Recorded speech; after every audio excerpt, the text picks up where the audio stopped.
that the apo, the parent or the grandparent would really treasure for the longest time.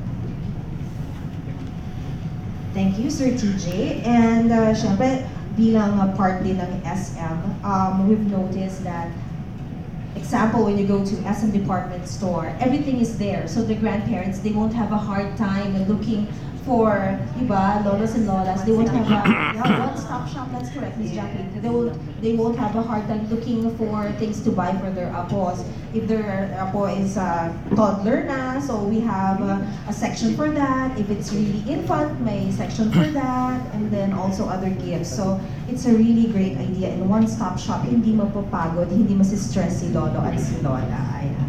Okay, so I think we've learned a lot from our guests on a personal level and on other levels as well. So we are going to open the floor to any questions you may have. Please just raise your hand, state your name and your affiliation, and you may direct your questions to our guests. Yes, sir.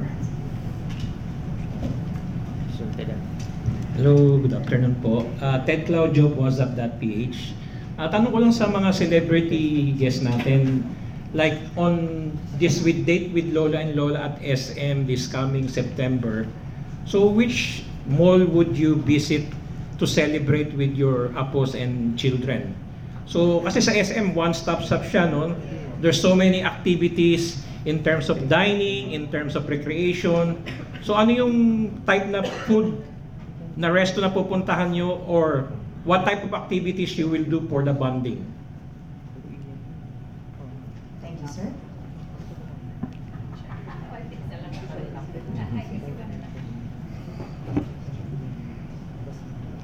Nagdi-discuss pa ang mga celebrity beauty lolas.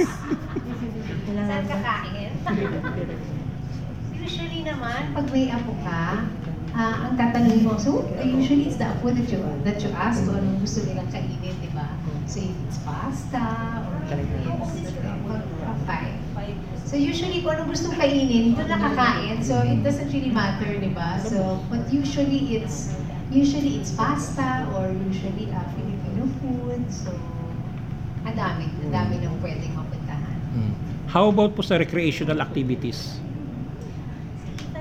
Big na eh. So if there's a free area there, usually there is, doon niya gusto. So, doon namin siya dadalhin, spend a couple of hours, and then after that, leave. So Miss Angie, how old is your granddaughter? 10 months.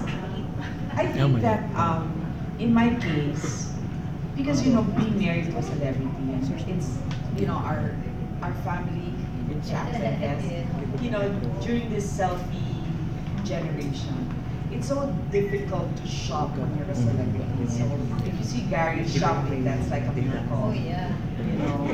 So what we normally do is, well, another option of course is SM online, but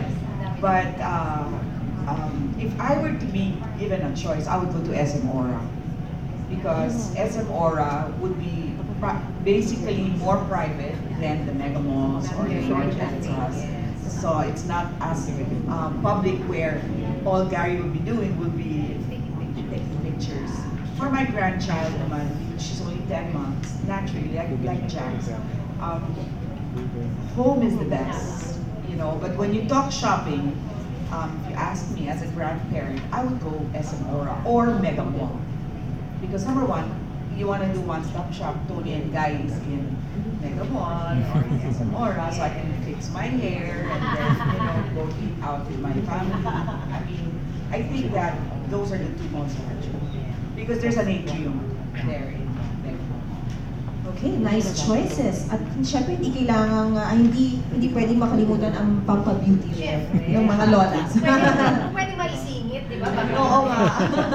Hindi nakakalimutan yan. Okay, next question. Yes, sir. May we request for your name and your affiliation? Lapit ka na lang dito, sir. Sensya na, sir. Hi, good afternoon. My name is Marco from Pinoy Manila. The question is for Mr. TJ. As we all know, there are a lot of malls around across the country, and SM remains favorite for most Pinoy. I just want to know what makes SM special for Filipino families, from lolas to lolas to their apos. Thank you, sir. Sir TJ? I think what makes SM different, no, is that we year on year we try to innovate. Like what Miss Angeli said, they're very into different applications, no. So for this grandparent celebration this year, we have this app with Apo. So it's basically an activation where lolos and lolas can test and play apps on their gadgets or tablets with their Apos. It's those small things that we try to introduce. We try to be on trend when we think of doing the seasonal campaigns. We always try to keep in mind what the reality is, what the like now what the grandparents are doing with their AirPods. It's no longer just playing. It's really, as Angeli said, she's monitoring through IG stories. So it's a reality that I think needs to be acknowledged, and at SM really try to acknowledge and really try to propagate it as well. Thank you very much, Sir TJ. And thank you to our guests for those wonderful answers. Now let's move on to our... do we have any more questions? Oh, meron pa. Hello there, ma'am. Thank you, ma'am.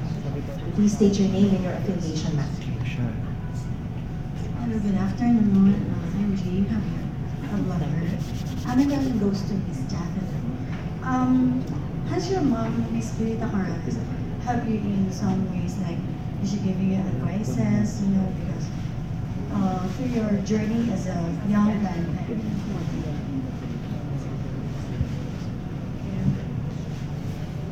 Oo naman. Sabi niya sa akin, spoil ko daw yung apo ko kasi yun din ang ginawa niya. No, but kidding aside, the ones that she told me is ganun din lang. You do not, kung makikialam ka, just make suggestions, di ba? You have to respect kung ano yung ways nila that they want to bring up Ethan. And don't feel bad if your suggestion is not taken. Just be there, just enjoy your apo. Yun naman yung sinabi niya sa akin. At saka spoil once in a while. Okay. Thank you, ma'am. Okay, we'll entertain one last question. Bilis na kamay ni sir. What's your name, sir? Hi, good afternoon, I'm Jude from Unity Pinoy. I just wanted to ask, dun sa dalawang celebrity panelists, I'm just curious, anong mga traits na nakuha ng mga anak ninyo na na-passed on din in raising their kids? At parang anong ginawa namin sa Yes. mga kids namin Yes. na ina-pass on namin.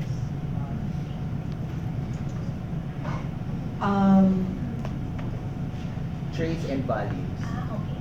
First is discipline, because I saw that, if I tried to discipline them, Paolo and Samantha are like military. At 6:30 or 6 o'clock, she takes a bath. At 7, she's, there's a schedule. Because with kids with no schedule, it goes out of control. So it was difficult for us because we were always traveling with Gary, and sometimes we take them. So it was really a challenge to stick to schedules. But we taught them it's important to have schedules. And second is the power of reading and how powerful reading is to your children. So Gary and I would read to our children as much as we could, like every single day, Bible stories or funny stories. So I see Paolo, of course, through IG stories or whatever, I see him reading to his kid all the time. So I buy the books. So that's why I like National Bookstore. Ako siguro yung being yung being hands-on. I've advised it to really be part of course, it's important that you have help, di ba? You cannot do everything, pero really be as involved and really spend as much time with their children. Kasi minsan you miss out on so much pagka binibigay mo ng sayaya lagi, di ba? Sabi nga nila, yes, it's important. You always hear, you have to spend quality time. Pero ang quality time nakukuha mo from the quantity of time. So I said, as much as possible, diba, be as available to your children so that dun mo makukuha yung joys, lahat ng mga firsts ng apo, diba? So, ako yun naman yung in-advise ko kasi yun din yung ginawa ko sa mga anak. Thank you. Thank you very much, ladies and gentlemen. Thank you, Ms. Jackie Lou and Ms. Angeli, for those wonderful answers. And to formally end our fruitful discussion, may we ask our panels for their final words today. Unahin po muna natin si Ms. Angeli. Can I just add on to what your question was? I was also going to say that it's so heartwarming because I breastfed all my children, and Samantha at 10 months continues to be full breastfeeding. So I saw that, wow, you know, and Gary's UNICEF ambassador and always recommends breastfeeding. So this is what we were able to pass on as well. Last words, I think the most beautiful thing about grandparenting is the mistakes that you made as parents, you can rectify through how you now recommend how they run their kids' lives. And I realized that, you know, when I was younger as a mother, I would tell my children what to do, even if they were already adults, you know, even if they were already past their 18, 19 years, you know. So I stopped saying, you should do this. It became, I recommend, I advise that you do this. So things that I failed to do for my children. So once in a while, I advise my children, my son, Paolo, to do to his daughter. I mean, she's only 10 months, so there's still a long ways to go, but, you know, at the end of the day, I do feel that, you know, wisdom comes with, you know, years, and so I really want to be a better grandparent, and when you're a better grandparent, you become still a better parent to your children, because you will be parents for till the day you die, right? So for me, it's always a forever daily grind to be a better parent. So being a better grandparent makes you a better parent. You know what I mean? And a better wife. Kasama pa rin. Siyempre naman. Pero tamang sinabi ni Angeli that being grandparents talaga, you will get to realize yung mga maling ginawa mo, tapos yung mga dapat pang gawin, di ba? So yun naman yung pwedeng i-suggest dun sa mga anak mo or yung sa asawa ng anak mo, di ba? And then siguro if there's anything that I would say to my son and to the mom of my apo is to listen to their kids. Siyempre I can speak for Angeli na rin. You know, we grew up in a time na kung ano yung sabihin ng parents, yun din yung gagawin, di ba? But I always also advise them na, lalo na pag malaki na si Ethan, always have him have that space and that freedom to tell you how he feels, is there anything wrong, you know, because we cannot always just tell, kailangan we have to listen, di ba? There should be open communication. So that's something that they can work on, and if the lines are open, kung meron mang problema, lagi yung mapag-uusapan. So there will be a better relationship there. Thank you for those wonderful final words to our #SuperMomLolas. Ayan. Maganda doon, being a great grandparent makes you a great parent, and then makes you a great wife. Oh, ganda nun. Okay, finally, may we ask Sir Danny and then Sir TJ to invite our shoppers via Facebook Live, diba? High-tech tayo, to our grand treats at SM Supermalls in celebration of Grandparents' Day this September. Thank you. So, dear vloggers, we would like to invite you to visit all our malls. All our malls, hindi lang yung isa-isa. All our malls to see the different events Because this is where innovation comes in. Sabi ni Sir TJ kanina, innovations. Wherein we try to make every mall, SM malls, different from each other. They have their own kind of activities. Now, another feature of our unique events in the SM malls, which is unique from other malls, would be involvement, wherein we tap all our resources, employees and other units of our company. Like this one, in the grandparents, the SM Cares is involved here.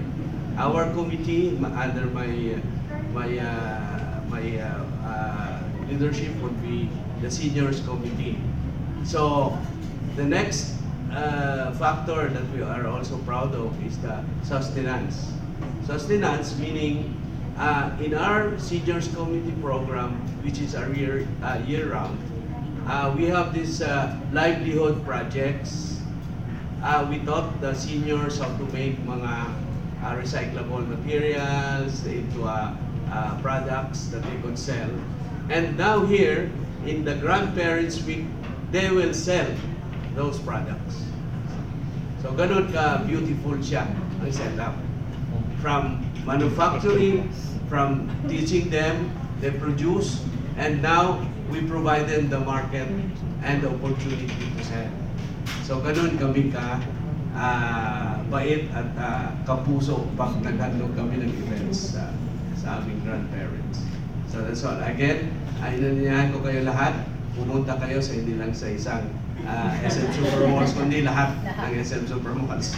Anyway, it's a week-long serve, culminating on September 10. Ganun din sa aming magagandang mga guests. We are inviting them to our malls. Thank you. Okay, so basically we'd like to invite everyone to the SM Supermalls. We have a lot in store. We have the Up with Apo at SM Cyber Zone and Arts with Apo at many malls around the country. So there's ongoing treats and special promotions for grandparents until September 10. And on September 10, I'd just like to mention that there's a special blessing for grandparents on the regular Sunday Mass at the SM Mall. So follow our social media sites. There are a lot of announcements to be made about this, so it's going to be exciting, and I hope everyone can join the fun. Don't forget pala to use the hashtag date with Lolo and Lola to keep everyone updated. Thanks. Alright, so thank you very much, Sir TJ, Sir Danny, Miss Jackie, Miss Angeli, maraming salamat po. And thank you for coming today to all our dear friends from the media as well. Maraming salamat din po. Palakpakan naman po natin ang ating mga panelists, ating mga special guests. And of course, let's give a big round of applause for ourselves for being here. So being a grandparent is a different journey, but certainly one that's filled with love, devotion, and sacrifice. And thankfully, SM Supermalls is giving them that well-deserved reward. So this time, let's give a loud applause to SM and of course, our grandparents. Palakpakan po natin ang SM at ang ating mga lolas and lolas. Okay, so may I invite our SM executives to please join us for our photo op with our panelists and special guests. Sir Arvin, Miss Maan, Miss Lauren, and Miss RJ, please join us for a photo op with our guests, and Sir TJ and Sir Danny as well.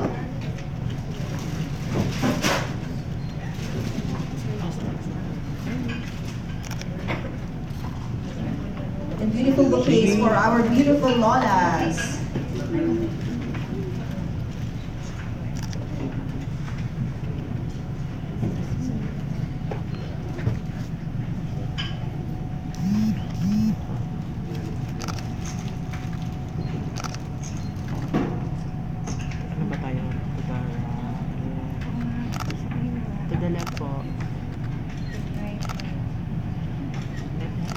Sabi mo na lang here. Sabi mo na lang here po. Para hindi na left right. Here muna. Daming cameras. One more. Right Happy Grandparents' Day. Okay, here, last.